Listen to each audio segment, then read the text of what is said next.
Claire, you've got over 20 years of experience in catastrophe modelling, working for modelling companies, consulting to others. So thanks for joining us just to get an update on what's happening in Valencia. Clearly, that's been a massive tragedy, a lot of loss of life. We've seen a lot of damage on television, but it's quite hard from an insurance perspective to get the context from that. And also, I believe in Spain, they've got a pool the government covers as well. It'd be just great to get your perspective on what's happening out there. Yeah, thanks, Matthew. Yes, really terrible, tragic loss of life and homes and belongings and all that, of course. I mean, from an insurance perspective, Spain has a NatCat scheme, which is expected to pay out for the event. And it's been in operation for a long time, actually. It's one of the first NatCat schemes to have been put in place anywhere in the world, and it's been in operation since 1954.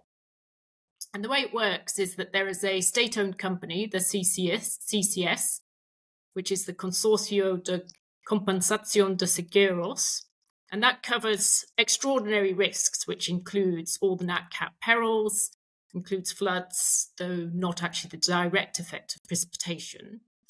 But the way it works is that it's a coverage that's a mandatory add-on to any standard insurance coverage offered by the private insurance market, such as property insurance or business interruption.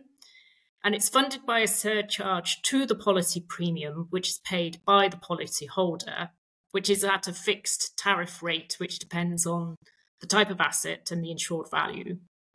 So the CCS it's very well capitalized. It has a large, what they call reserve fund, which is funded from the surcharges as well as investment income.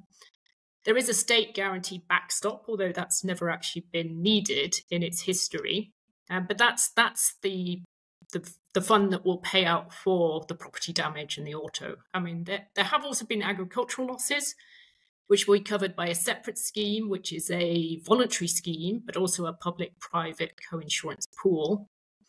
And then I think the third element of damage, which probably won't be insured, is all the damage to the infrastructure that there's been. Of course, there's been a lot of damage to roads and the railways, the high-speed rail links, water supplies, tunnels, so an immense of damage there, which would probably not be insured. So are you getting any sense of what the impact would be for the insurance market, both the local insurance market, I guess the sort of international insurance market, and then rolling up to reinsurance? Yes, well, I haven't seen any loss estimates yet. It's still obviously extremely long, early days, and there's a lot of complicated factors. I mean, it's localized damage, but very, very intense. There's all this damage to the infrastructure, which of course can inflate business interruption losses in particular. So a huge amount of disruption as well as severe damage in the areas where it's happened. It's obviously not a national event, but locally very, very severe. But it should all be retained by the pool. I don't think there's actually any reinsurance in place for that pool because it's a government backstop rather than any reinsurance should the event exhaust the CCS pool. But it's very well capitalized, so it's unlikely to reach that sort of level.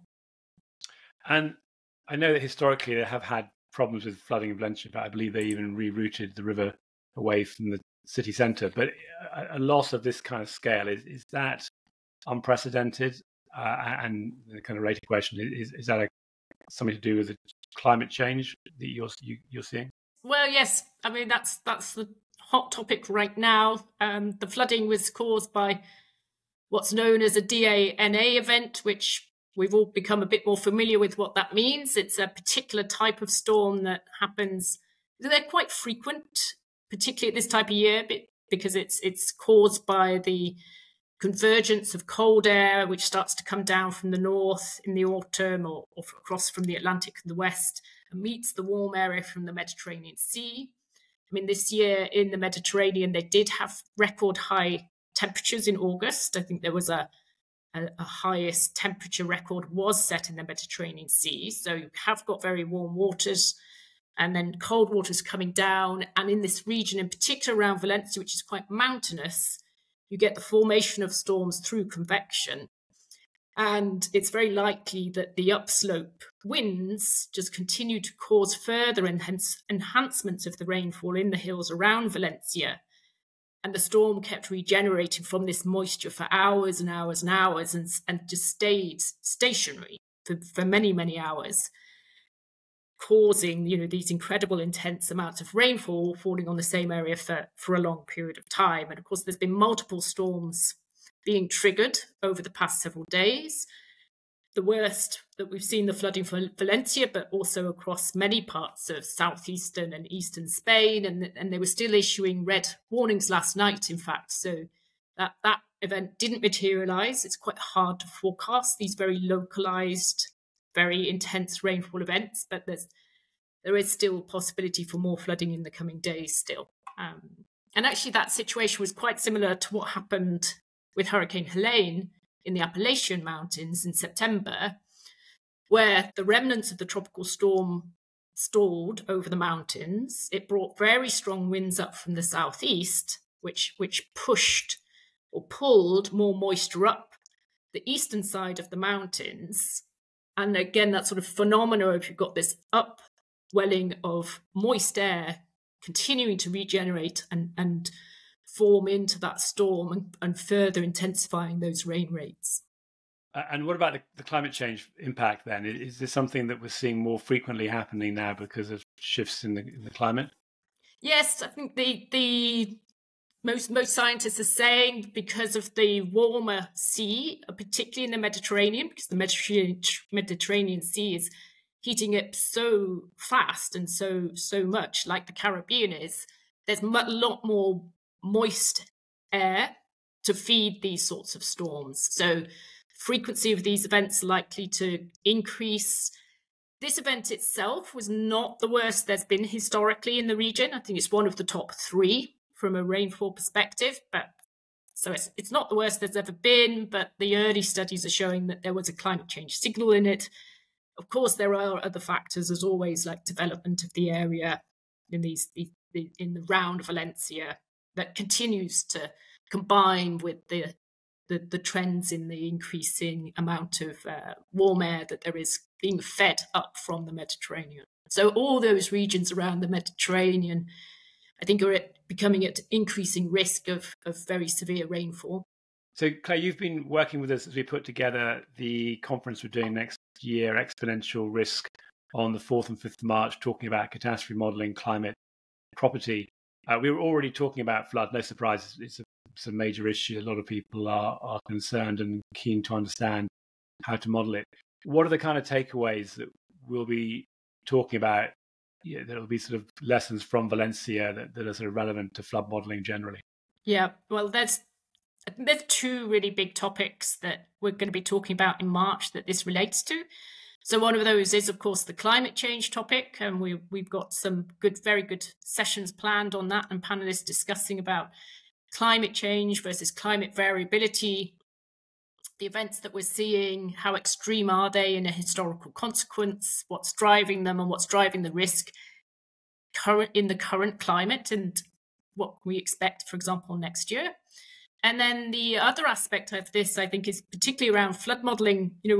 Flood modelling has come a really long way since you and I have started our careers, and we're now in a position where there's several very sophisticated global flood models available to the industry. Several startups have brought that to the market over the past decade or so, very detailed models. But I think these events will put in focus particularly on how well the models account for flash flooding in urban areas, and how well the models model the complexities of urban areas and the flash floods. So you've got complex drainage systems, you've got a lot of man-made structures, the roads, the houses, the infrastructure, that's all influencing where that water goes. The drainage, whether the drainage is designed for current levels of rainfall or not, whether you can even reflect these drainage systems in a model, all the potential issues around blockages and rubbish and lots of impervious surfaces, and of course cities which are continuing to grow. So I think from a flood modelling perspective, that's where I see Probably our next conversation is around flash flooding in urban areas, and do the models we have, are they able to capture really the complexity of that, as well as the climate change signals where they exist? Well, certainly, as we know, flood modelling is one of the hardest to do and is still relatively new in many ways, as you said, but is evolving very quickly. Just a couple of links to what you said there. We did a webinar end of October, which is available on the website, on the Instate website, really aimed at people who want to understand how flood models work but aren't necessarily technical experts. That was actually very well received. We'll put a link to that.